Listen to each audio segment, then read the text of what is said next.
From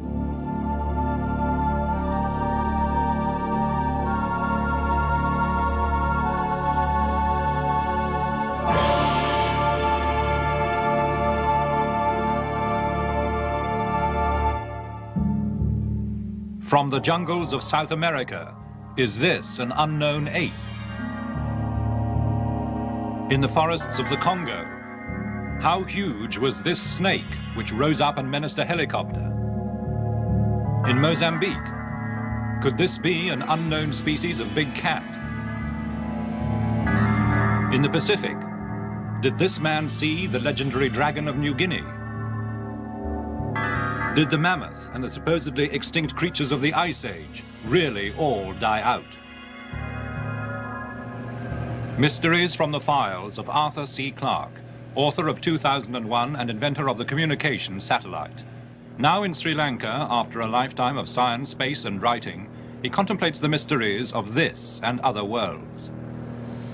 Even in this small island, there are reports of strange animals not yet positively identified. The horned jackal and the devil bird with its hideous strangled shriek. Yet this jungle, even though it stretches as far as the eye can see, is nothing compared with the forests which cover much of Africa and South America. There's room for a whole zoo full of unknown animals there. And looking at this, I'm reminded of a riddle posed by an old philosopher. What is the most cunning of all the animals? That which no man has yet seen.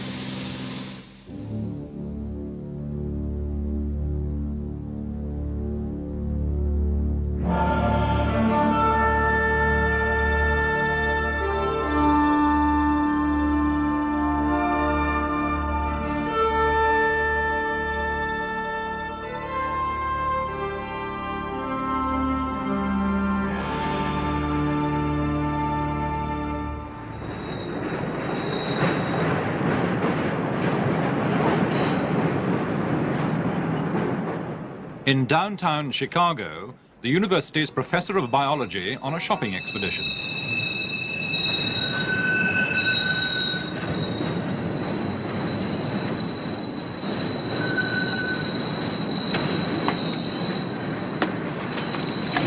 What is all of this you have? Well, a jungle machete, a jungle hammock, some medical supplies for the tropics, and a backpack.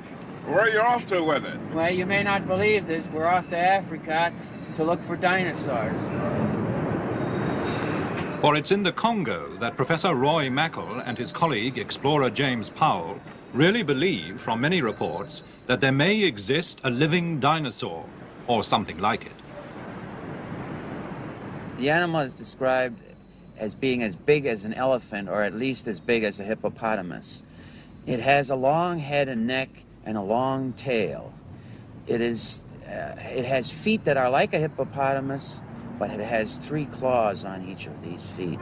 Every kind of animal that we can think of that is alive today doesn't fit this picture. The closest it comes to, and amazing as this may seem, is a dinosaur that is extinct perhaps 65 to 70 million years.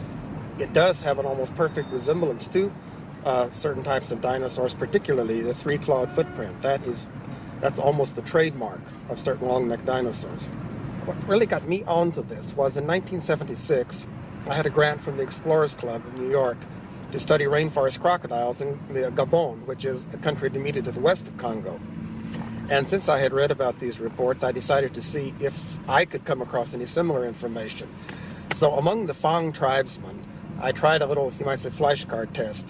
I first of all showed them pictures of 5 animals which are reasonably common in the Gabon jungles. And in each case I would say, can you recognize this animal? What is it? He says, sure, of course, that's an elephant, that's a gorilla, that's a leopard, etc. These things live around here in the jungle. We know them. Then just as a control test, I showed him a picture of a bear. Now there are no bear in Africa so far as we know. And I said, do you know that animal? He said, no, we've never seen this. That animal will not live around here. Then, just matter-of-factly, I showed him this. It's a picture of a diplodocus from a children's book on dinosaurs. I said, do you know that animal? And in several different villages, representing at least 2 different cultural groups, I would get consistent answers, yes, that's the Nyamala. We know that animal. It lives back in the deep lakes, deep in the jungles. Well, the evidence is strong enough that there seems to be some strange animal in this Congo. And if it's a dinosaur, it would be interesting enough for us to leave Chicago, the bright lights, the ghost of Mayor Daley, and go to the Congo. Thus inspired, Chicago's Congo Expedition 1980 equips itself for the unknown.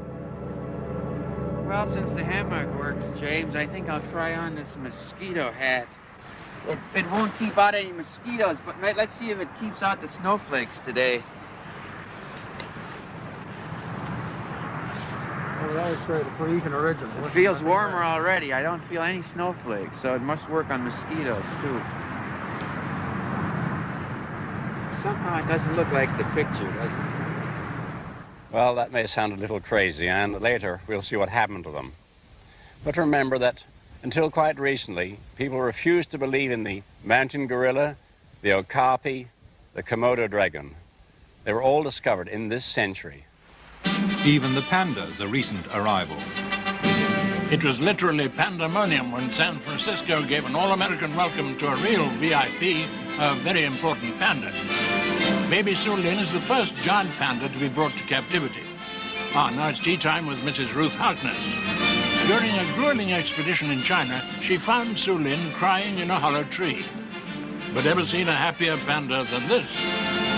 The okapi was dismissed as a fantasy of the pygmies, the mountain gorilla too, until the first specimens were killed. Who would believe the current stories of a saber-toothed killer loose even now in the Australian bush if we didn't have evidence on film that the ferocious Tasmanian tiger, this is the last one known, was still alive in Hobart Zoo in 1933. Snakes that can swallow a donkey look like Swiss Family Robinson fiction, except we do have eyewitnesses and even photographs. This giant anaconda was killed on the Amazon. According to a Rio paper, it was 130 feet long. This one was dispatched on the banks of the Mogiachu River in the interior of Brazil. When this snake, allegedly 115 feet in length, emerged from the river Oyapock, the militia were called out to machine gun it.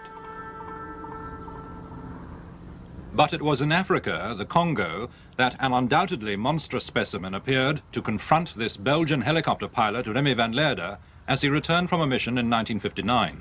So as we had a camera on board, I decided to make several passes over the hole where the snake was in able to let the man take a picture of it.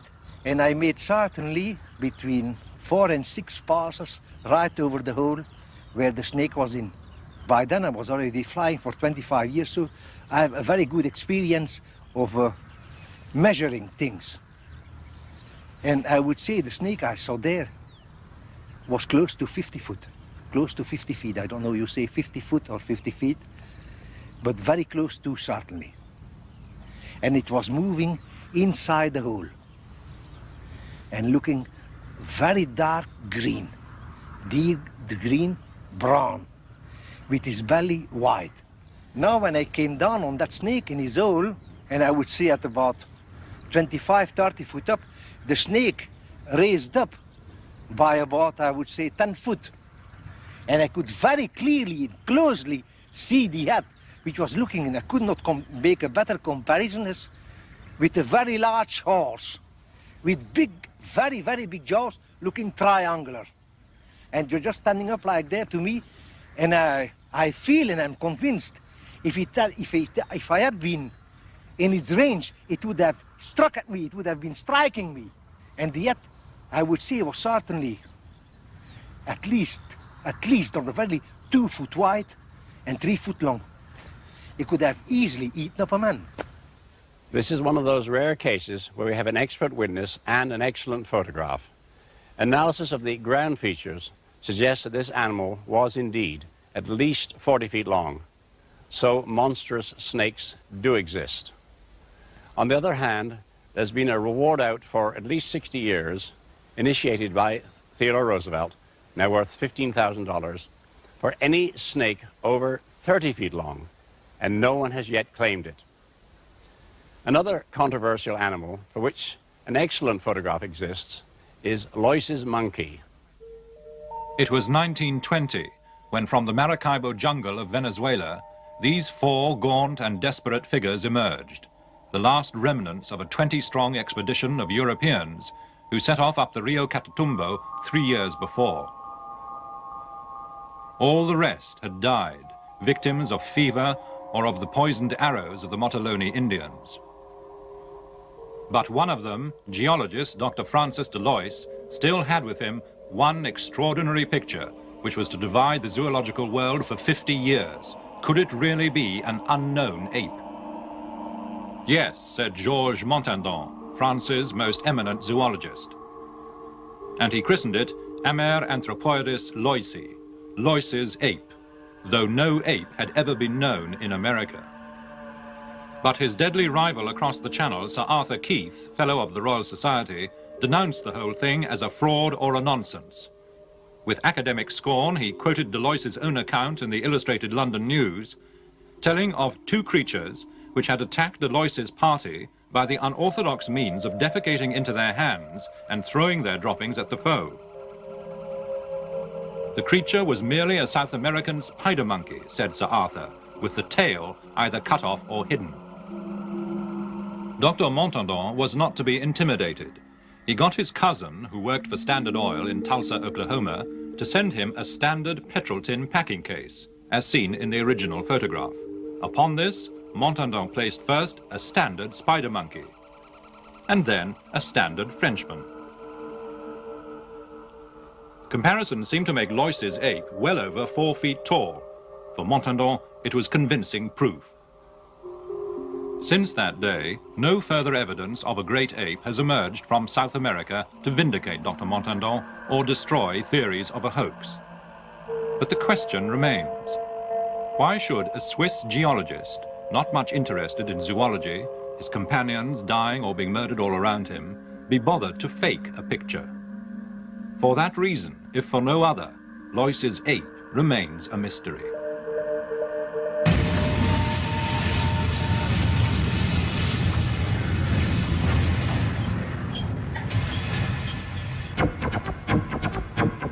But the mystery of the king cheetah, for 50 years the obsession of white hunters in southern Africa, does now seem near a solution.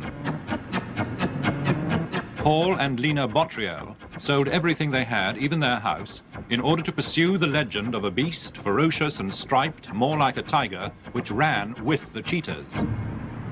The normal cheetah we've known of for 5,000 years, and they've been absolutely identical. The Kubla Khan had 1,000 in his kennels, and many of these great princes and kings have had paintings and wall edgings done, and they've all shown the cheetah as we know, the normal spotted cheetah used for hunting, and there's been no difference for 5,000 years. And suddenly, in the last 50 years, we've come up with a cheetah which has these stripes and is completely different. There are some 26 skins.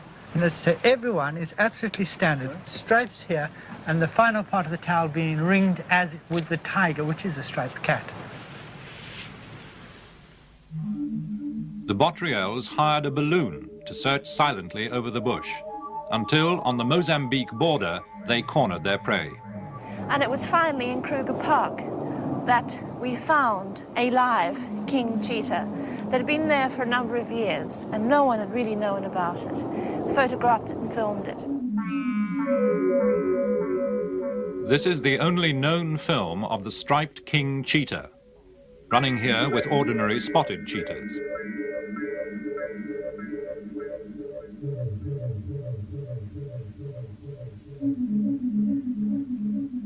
The theories are that it could be a hybrid, or alternatively, it's a mutation, being a strange pattern thrown up once in every few generations. Or thirdly, a species, which in fact is avoided man and is living in the area of Rhodesia, Mozambique, South Africa, Mozambique.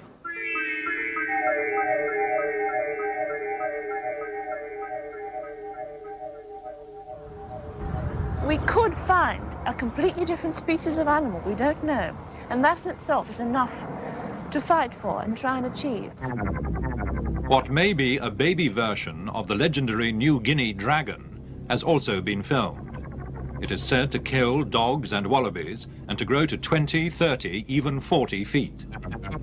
In 1979, a 6-foot specimen was shot near the River Fly, and naturalist Ian Redmond determined to look for a full-grown dragon. We were staking out water holes because the lizard has to come for water every day, and some of the water holes are in a creek bed, so you're below the level of the forest floor in a creek bed by a pool.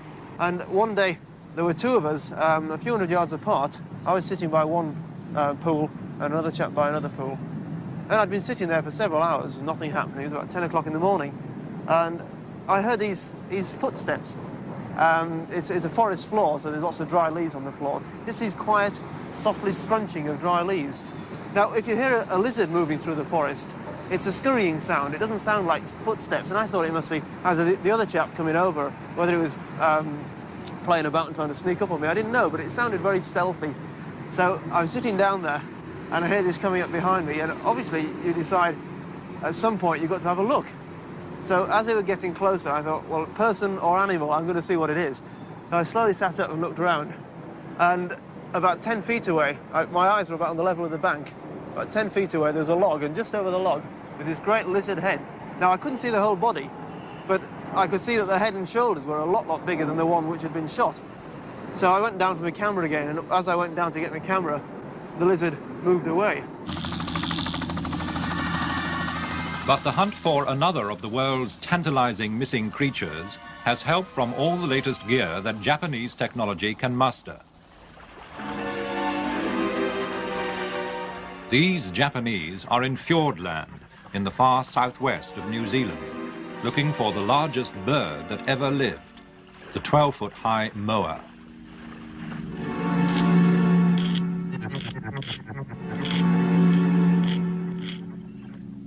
Excavations all over South Island have produced the massive bones of the moa. Flocks of their skeletons dominate New Zealand's museums. The moa certainly seems to have been seen as late as 1860, and one witness, Mrs. Alice Mackenzie, said she saw one on the sand at Martin's Bay in 1883. And it took no notice of me when I came near it. And I got nearer and nearer until I sat down on the sand behind it. And it was a bluish color, just a faded bluish gray color.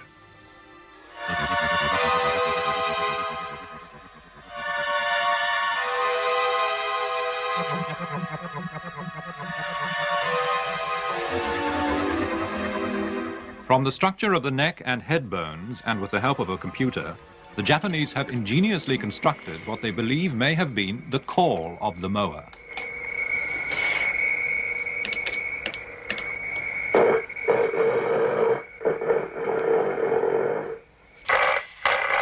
Armed with the tape and stories that the call has indeed been heard in recent times, they set off into the forest, hoping for, yet perhaps fearing, a response from a bird that was supposedly able to split a man's skull with its beak or kill him with a kick.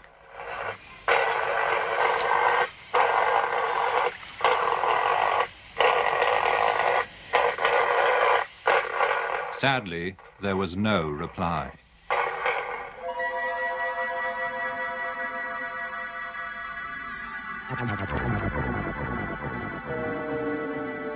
The most puzzling of all the stories of missing animals comes from the snowy regions of Siberia, the disappearance of the great hairy mammoth. Professor Vereshchagin has been on the trail of the Siberian mammoth for 40 years. И когда я бывал на Индигирке, в среднем течении, среди зарослей... When I was camping beside the river in Digirka in Yakutia, it seemed to me that at any moment from out of the dense undergrowth, the head of a mammoth with its hairy trunk might appear and wander into one of the clearings among the valleys. It is ideal mammoth country. Долины реки Индигирки. On expeditions to Yakutia in the far north of Siberia, Professor Vereshchagin and other Soviet scientists have found the tusks and bones of hundreds of thousands of mammoths, which seem to have died in some sudden catastrophe. But back in Leningrad, Professor Vereshchagin does have one of the remarkable specimens which just occasionally emerge from the frozen soil of the tundra. A whole mammoth, fresh frozen for 10,000 years. This is the Berezovka mammoth, just as it was found having fallen down a ravine and been asphyxiated. И вот эта внезапная смерть, она подтверждается несколькими Its pelvis was broken, and in its mouth there was still a piece of food, a clump of grass which had not yet been chewed. трава. There have always been tales that mammoths still live in Siberia. And then, in 1977, some Soviet gold miners found a baby mammoth in almost perfect condition. Amid great excitement, it was brought back to the Leningrad Museum. But Professor Vereshchagin is sure it died at least 10,000 years ago. Первобытная орда производила охоту. The mother was killed by hunters. This baby was wounded by a spear in the right leg. It managed to get away, but died of starvation. But the discovery of the baby mammoth has produced a possibility even more exotic than the thought that the mammoth could be still alive. Next time a mammoth is found, Russian scientists are going to take some of its frozen body cells and try to clone it.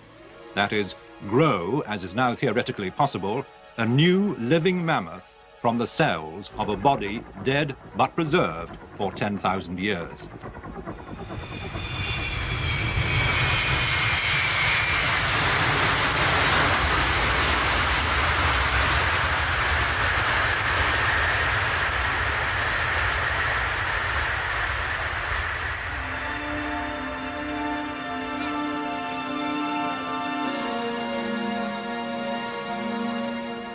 Meanwhile, in the winter gloom of Kennedy Airport, the two intrepid dinosaur hunters return from their quest in the Congo.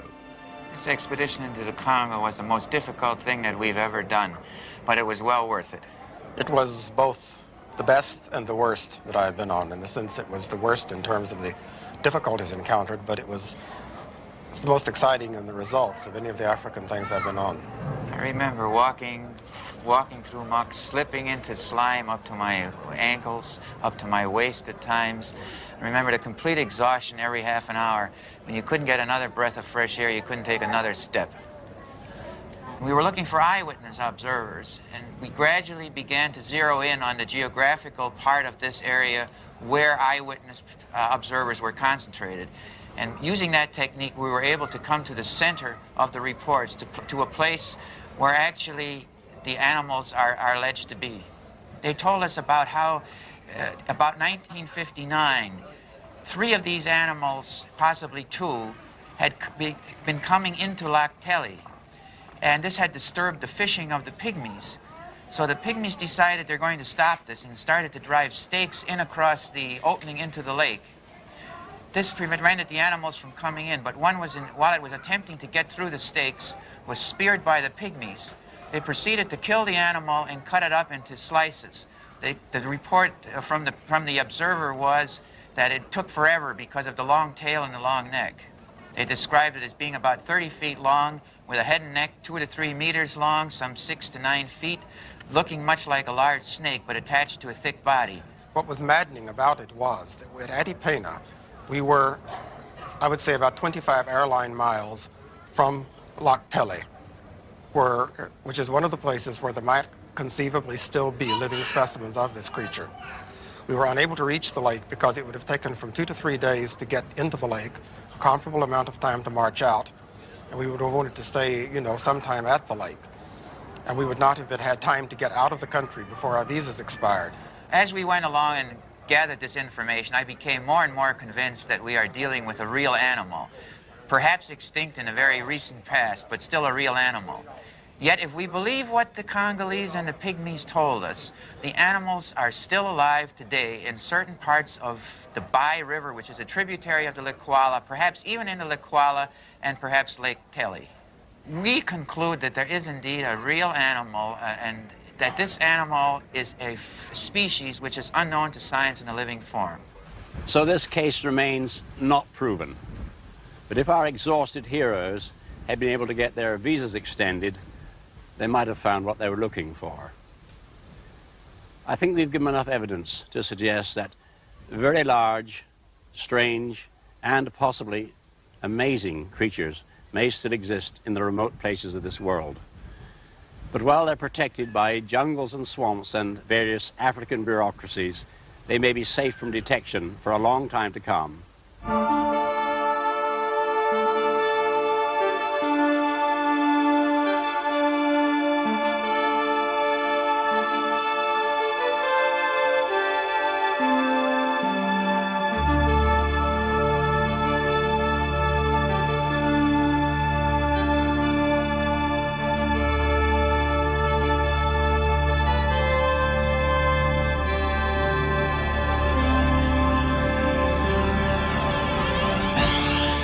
Next week, the Star of Bethlehem and the Canals of Mars.